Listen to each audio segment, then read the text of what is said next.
सूत जी बताते हैं शौनकादि ऋषियों को कि महादेव तो ऐसे देव हैं, अगर भक्त गलती से भी कोई महादेव को लेकर के कार्य करने लग जाए या गलती से भी महादेव के सानिध्य में आ जाए, उसे पता नहीं क्या से क्या बना देते हैं।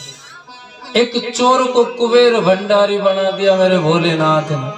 कहते एक कामपिल्य नगर में यज्ञदत्त नाम का ब्राह्मण रहता था। एक ब्राह्मण रहता था यज्ञदत्त उसका नाम था, वैष्णव धर्म का पालक था वो।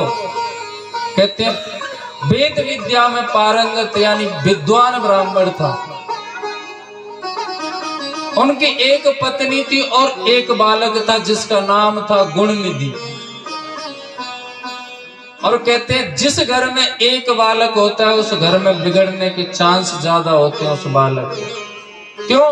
क्योंकि सबके लाड प्रेम में रहता है। कोई गलती करता है, बोले छोड़ो आगे सुधर जाएगा, और उस गलती को छोड़ते छोड़ते इतना सुधर जाता है कि बिल्कुल बिगड़ जाता है। और जब बड़ा हो जाता है तो कहते हैं परिवार वाले ही लाड प्यार में बोले सुधर जाएगा, इसका विवाह करवा दो।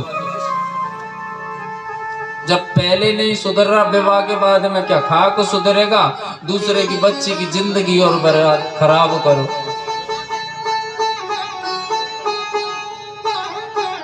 दूसरे की बच्ची की जिंदगी और खराब करो, विवाह की सलाह देते हैं। ऐसा ही हुई गुणनिधि के यहाँ पर। एक बालक था, पंडित जी तो प्रातः 6 बजे निकल जाते थे घर से पूजा पाठ कराने के लिए यजमानों के यहाँ। अब दिन में क्या हो रहा है और क्या नहीं हो रहा है, रात को लेट आते थे और आकर के अपना विश्राम करते थे। बालक को थोड़ा लाड़ दुलार भी कर लेते थे। कभी जल्दी आ जाते तो कहते हैं पूछते कि गुणनिधि कहाँ गया है, बेटा कहाँ गया है, लाडला तो है ही है। कहते हैं इस जगह पे जहाँ संतान एक होती है, खास करके पुत्र, वहां पर उसको बिगाड़ने में अहम रोल रहता है माताओं का। माताओं का अहम रोल रहता है उसमें बच्चे को बिगाड़ने का। गुणनिधि पूछ रहा है कि पुत्र कहाँ है, गुणनिधि कहाँ है। मैया क्या कह रही है पता नहीं, अभी तो यहाँ पे पढ़ रहा था पुस्तक लेकर के, मंदिर गया होगा, हो सकता है भगवान के दर्शन करने के लिए गया होगा, आरती करने के लिए गया होगा। लेकिन सत्यता ये थी कि गुणनिधि वो बालक था कि जिसके कहते भगवान से वो कोसों दूर चलता था। वो सीधी कहता था कि भगवान कोई होता ही नहीं है, ये मन का वहम है। कभी जीवन में उसने मंदिर नहीं देखा। वो जाता कहाँ जाता, अपने मित्रों के साथ है, मित्रों के साथ में जाता। और मित्रों की जो संगति है, संगति का बहुत बड़ा असर होता है, संगति बिगाड़ देती है। वो बालक बिल्कुल बिगड़ गया, इसमें कोई शक नहीं बचा। घर से धन ले जाता माता से, कहते हैं उस धन को लुटाने के लिए कुकर्मों में पड़ गया, अवगुणों में पड़ गया, मदिरापान करने लगा, वैश्यागमन करने लगा, जुआ खेलने लगा। एक दिन की बात है, जब धन धीरे धीरे सब ले गया तो एक दिन पिता की अंगूठी को चुरा करके ले गया। किसी यजमान ने उनको भेंट में दी थी और कहते हैं बहुमूल्य, यानी बहुत अधिक कीमत की थी वो, और उसे ले गया, जुए में हार गया। जुए में हारने के बाद की बात है कि कुछ दिन बाद वो जिसके साथ में जुआ खेला और जिससे हार गए, वो व्यक्ति उस अंगूठी को पहन करके बाजार में जा रहा था तो पंडित जी को एकदम से नजर पड़ गया। पंडित जी ने आकर के पूछा, भैया ये अंगूठी आपके पास कहाँ से आई, ये अंगूठी आपके पास में कहाँ से आई? तो वो वहां से बोले, ये अंगूठी तो मेरी है। बोले क्यों झूठ बोलते हो भैया, अंगूठी तो ये मेरी है। वो कह रहे हैं कि पंडित जी आपकी अंगूठी थी, अंगूठी है नहीं आपकी, वो थी। आपका बेटा जुए में हार गया, जुए में हार गया। बोले हाँ। बोले क्यों बदनाम करता है तू मेरी औलाद को, मेरे पुत्र को? वो तो धर्मात्मा है, वो कोई बिगड़ा हुआ नहीं है।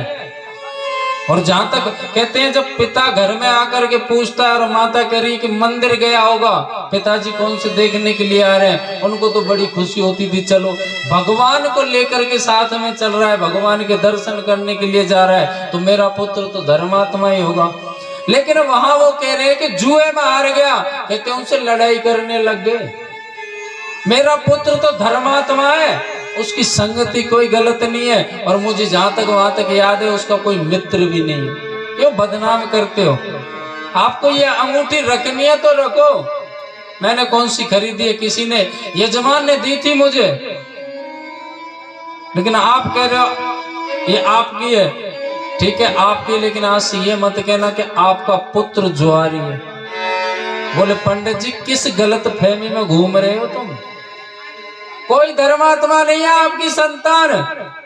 आपके निकलने के बाद में निकलता है, सीधा पहुंचता है मदिरा खाने में, जिसे ठेका कहते हैं। मदिरा पान करता है, पूरे दिन कुकर्मों में घूमता है, जुएबाजी करता है। कहते हैं उसके बात खटक गई।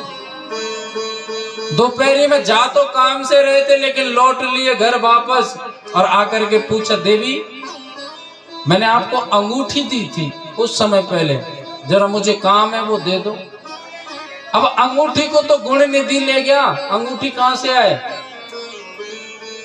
तो मैया बोली अभी लाती हूँ, रोको। झूठ मूठ के लिए अंदर गई घर में, और घूम घाम के माथा पकड़ करके बैठ गई, है भगवान तुमको भी ऐसे ही टाइम पे मांगना मिला, पता नहीं मैं न जाने कहाँ रख करके भूल गई। एक काम करो, जब मिल जाएगी मैं देख करके रख लूंगी, अभी आप अपना काम करे आओ। कहते हैं पंडित जी बोले क्यों झूठ बोलती है? मेरे से कहती हो कि पुत्र मंदिर गया है, पढ़ रहा था, मुझे सब पता है, मेरा पुत्र कहीं मंदिर नहीं जाता। सत्यता यह कि आपने उसको बिगाड़ दिया और एक नंबर का जुआरी बना दिया। मुझसे झूठ बोलती आई। कहते झूठ ज्यादा नहीं चलता, एक झूठ को छुपाने के लिए 100 झूठ बोले जाते हैं। सिर नीचे कर लिया, कहते क्रोध में अपनी पत्नी को घर से निकाल दिया। आज से मेरा कोई वास्ता नहीं है, क्योंकि समाज में मेरी बहुत इज्जत है, तुम्हारी वजह से आज मुझे सुनना पड़ा है। अगर इस बात को पहले ही बता देती कि पुत्र गलत मार्ग पर जा रहा है, तो उसको सुधारने का प्रयास करते। लेकिन तुम कभी भी पूछो तो उसके लिए यही कहती कि मंदिर गया या पढ़ रहा था, अभी यही था। अच्छी बात नहीं है, आज से मेरा कोई संबंध नहीं है, घर से बाहर निकाल दिया। और कहते हैं दूसरा विवाह कर लिया। गुणनिधि की माता ये विरह सहन नहीं कर सकी, ये अपमान सहन नहीं कर सकी, पता नहीं न जाने कहां निकल गई। गुणनिधि को पता चला कि पिताजी ने मेरी वजह से माता को निकाला है, तो कहते वो पछतावा करता हुआ, प्रायश्चित करता हुआ जंगल की ओर निकल गया। कई दिन हो गए उसको भटकते भटकते। कहते हैं भूख मिटाने के लिए उसके पास में कुछ मिला भी नहीं जिससे वो भूख मिटा ले। एक ऐसी जगह पहुंच गए जहां महादेव का मंदिर था, और उस मंदिर पर 1-2 परिवार मिलकर के पूजा पाठ कर रहे थे। कहते हैं उस दिन शिवरात्रि का दिन था। शिवरात्रि पे सभी भोलेनाथ का अभिषेक कर रहे थे। गुणनिधि ने सोचा कि यहाँ पर कुछ व्यक्ति हैं, मंदिर नजर आता है, हो सकता है कि मंदिर से कुछ प्रसाद मिल जाए तो कम से कम भूख तो शांत होगी थोड़ी बहुत। चलो वहीं चलते हैं। और जाकर के ऐसे बैठ गया यहाँ पर जैसे ये महादेव विराजमान है, और सामने बैठ गया मंदिर के बाहर। जो मंदिर का दृश्य पूरा उसे बाहर से दिखाई दे रहा है। वहां पर प्रसादी भी सजी हुई है, पूजन की सामग्री भी सजी हुई है। और उस जगह पे वो जो परिवार था उस दिन शिवरात्रि का व्रत किए हुए थे। पूरा दिन हो गया। गुणनिधि भोलेनाथ को देखता है, एक एक सामग्री का दर्शन कर रहा है कि पंडित जी कैसे पूजन करा रहे हैं, और मन में लालसा है कि कब भोलेनाथ को भोग लगेगा और कब मुझे प्रसाद मिलेगा। बार बार में यही सोचता है कि ये कब भोग लगाएंगे भोलेनाथ को और कब ये प्रसाद बांटेंगे जिससे मेरी भूख, जिससे मेरी क्षुधा शांत हो।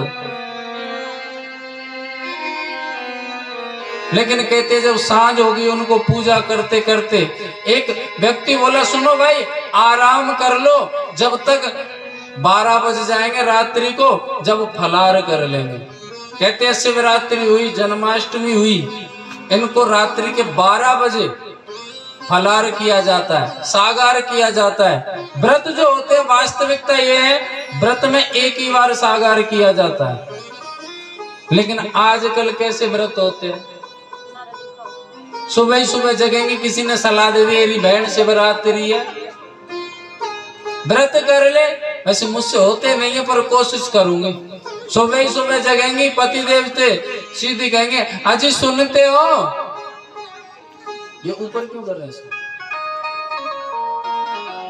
तो सामने का दृश्य अच्छा नहीं लगता। उन्होंने कहा जग करके प्रातः अजी सुनते हो, हाँ जी कहिए। बोले आज हमारा व्रत है, आज हमारा क्या हुआ, यहां से निकलेंगे, अच्छा तो उधर पत्थर डाल दो उधर से निकल जाए, फिर विघ्न आएगा इसमें बहुत ज्यादा। अभी इसमें ये तो फुल हो जाएगा भीड़। अच्छा बोलिए शंकर भगवान की जय हो। कहते हैं आजकल के व्रत कैसे होते हैं, प्रातः ही जगती है मैया, पति देव से कहेंगी सुनो जी आज हमारा शिवरात्रि का व्रत है। रे भगवान तेरे तो भाग खुल गए, अच्छी बात है ये तो। सुनो बाजार जाओगे, हाँ जाऊंगा, बताओ 2 किलो कलाकंद ले लो। अच्छा ठीक है ले आऊंगा, उनको तो खुशी है कि पहली बार व्रत रह रही है, अच्छा ले आऊंगा। और एक काम करना 2 किलो सेब भी ले आना, व्रत है आज हमारा, ठीक है। और वो चूटू कूटू को आटो भी ले आए जो पकौड़ी बन जाएंगे, बहुत स्वादिष्ट बने, ठीक जी ले आएंगे। और सुनो आज हमारा व्रत है, सफेद रसगुल्ला और ले आइए 1 किलो। कहते हैं जिस दिन व्रत नहीं होता है उस दिन से मुश्किल से 100 से 150 रुपए का खर्चा आता है, और जिस दिन व्रत होता है प्रातः से नंबर लगाएंगे अजी सुनते हो आज हमारा व्रत है, और शाम तक 1000-1500 ढीले, और सुबह से ये कहती जाएंगी आज हमारा व्रत है, और बकरी की तरह मुंह चलता रहे। ऐसे व्रत नहीं होता। जिस दिन व्रत होता है उस दिन अन्न निषेध होता है। एक बड़ी भ्रांति चला रखी है इस कलयुग में, भगवान कभी ये नहीं कहते कि हमारे लिए भूखे मरो, सत्य बात है, झूठ नहीं है बिल्कुल नहीं। कभी भी महादेव ये नहीं कहते कि मेरे लिए भूखे रखो, लेकिन हमारा दायित्व है जिस दिन हम अन्न खाते हैं हमारी बुद्धि विकृत बनती है, कुविचार चलते हैं, अन्न से दूषित विचार चलते हैं। और जिस दिन अन्न ना खाओ उस दिन ना तो दूषित विचार चलते, अच्छे अच्छे संकल्प, अच्छी अच्छी बातें मुख से निकलती हैं। अन्न आलस्य पैदा करता है इसलिए निषेध है। भोलेनाथ ने नहीं कहा है, किसी देवता ने नहीं कहा है कि व्रत में अन्न मत खाओ, लेकिन ये हमारा है, हमारा संकल्प है कि अन्न मन को दूषित बनाता है, इसलिए एक दिन नहीं खाना चाहिए। एक दिन, उस दिन जिस दिन व्रत रहे एक ही समय आप सागार करें या फलार करें, लेकिन अब फलार कहाँ होता है, फुल आहार होता है, एक ही बार में कोटा पूरो। उस दिन गुण निधि बार बार में देख रहा है कि भोलेनाथ को कब भोग लगेगा और कब प्रसाद बटेगा। एक मुखिया बोले भैया आप विश्राम कर लो, जब तक अपने परिवार वालों से कह रहा है आप विश्राम कर लो, तत्पश्चात रात्रि के 12 बज जाएंगे फिर भोजन प्रसादी बांटेंगे। गुण निधि ने सुना, बोले ये क्या हुआ, या तो भूख के मारे प्राण निकले जा रहे हैं और इन्होंने 12 बजे तक का समय दे दिया। परिवार वाले तो सो गए। उस मंदिर में जो दीपक जल रहा था, कहते हैं उसका घृत, उसका घी धीरे धीरे खत्म होता जा रहा है, और बत्ती जो पड़ी है उसमें बाती वो जल जल करके अस्त होने की ओर आ गई, यानी बुझने के लिए आगे बिल्कुल। गुण निधि ने कोई विचार ही नहीं किया। पहले लाइट नहीं हुआ करती थी, दीपकों से उजाला होता था। गुण निधि ने देखा कि दीपक बुझ जाएगा तो मुझे कुछ दिखाई नहीं देगा, चलो जल्दी से दीपक जला करके आऊं। सब सोए हुए हैं, गुण निधि उठ करके गया, दीपक के पास पहुंचा महादेव के मंदिर में, और दीपक में तेल तो थोड़ा बहुत है लेकिन बत्ती बिल्कुल बुझने की कगार पे। गुण निधि ने विचार नहीं किया, अपने तन पर जो वस्त्र पहन रखा था कपड़ा उसको फाड़ा और बत्ती बट करके उस दीपक में डाल करके उसको जला दिया। दीपक में बत्ती जला करके जब लौट रहा था किसी पात्र से उसका पैर लग गया, और जब पैर लग जाए बर्तनों में तो आवाज बड़ी भयंकर करते। एकदम से आवाज हुई, परिवार वाले जग गए, और ऐसी स्थिति में कोई घटना होती है तो एक ही आवाज आती है, चोर चोर चोर। सबने पकड़ लिया और गुण निधि को मारने लगे। जैसे ही गुण निधि को मारने लगे महादेव प्रकट, रुको मूर्खो, ये क्या करते हो? महादेव को देखा, सबने प्रणाम किया, इसको क्यों मार रहे हो आप? बोले बाबा ये चोर है, चोरी करके भाग रहा था। बोले ये चोर नहीं है, ये आज के दिन शिवरात्रि के दिन सबसे बड़ा भगत है मेरा, सबसे बड़ा भगत आज के दिन यही है।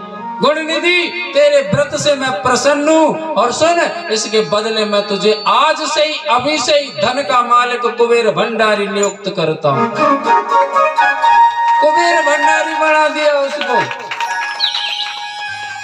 बाबा कहते हैं जब पिताजी कहते थे गुण निधि से कि भोलेनाथ की पूजा कर ले, तो गुण निधि के मन में विचार आता था ये पोप लीला है, भगवान कहीं होते नहीं है। पिता की बातें स्मरण आई, भोलेनाथ का दर्शन किया, बावला सा हो गया, वास्तविकता ये सच बात है। और देखो कैसी मोहनी मूर्त है भोलेनाथ की।